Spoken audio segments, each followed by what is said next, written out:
Taste the Daily.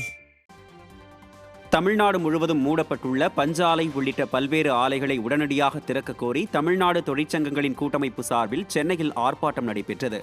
Rajaratnam மைதானம் அருகே திரண்ட பெண்கள் உள்பட 200க்கும் மேற்பட்ட தொழிலாளர்கள் மாநிலம் முழுவதும் பல தொழிற்சாலைகள் மூடப்பட்டதால் பல்லாயிரக்கணக்கானோர் வேலை இழந்து வாழ்வாதாரம் பாதிக்கப்பட்டுள்ளதாக முழக்கமிட்டனர். அரசியல்வாதிகள் தலையீடு, அரசு அலுவலர்கள் அலட்சியம் மற்றும் சுற்றுப்புற சூழல் பாதிப்பு என காரணம் கூறி ஆலைகள் மூடப்படுவதால் கடும் நெருக்கடி ஏற்பட்டுள்ளதாக அவர்கள் தெரிவித்தனர்.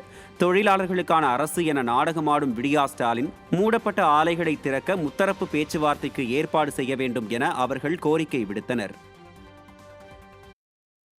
ஒரு ஆலையை மூடுறதுக்கு முன்னுக்கு ஏதாவது குறைகள் இருந்தா ஆலையில நிபுணர் குழுவை வச்சு அதை ஆராய்ச்சி பண்ணி ஏதாவது குறைகள் இருந்தா அதுக்கு உண்டானதை மறுசீரமைப்பு பண்ணுங்கன்னு சொல்லி தான் எந்த ஆலையுமே திறக்கத்தான் செய்யணுமே ஒழிஞ்சு மூடுறது மிகப்பெரிய குற்றம்.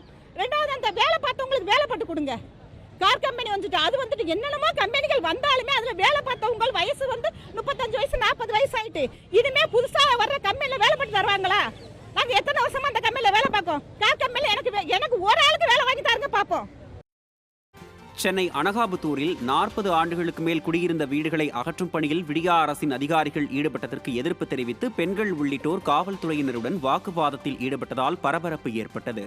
அனகாபுத்தூரில் அடையாறு ஆற்றங்கரையை ஒட்டி தாய் மூகாம்பிகை நகர், காயிதே மில்லத் நகர், சாந்தி நகர் ஆகிய பகுதிகளில் சுமார் 600க்கும் மேற்பட்ட குடியிருப்புகள் உள்ளன.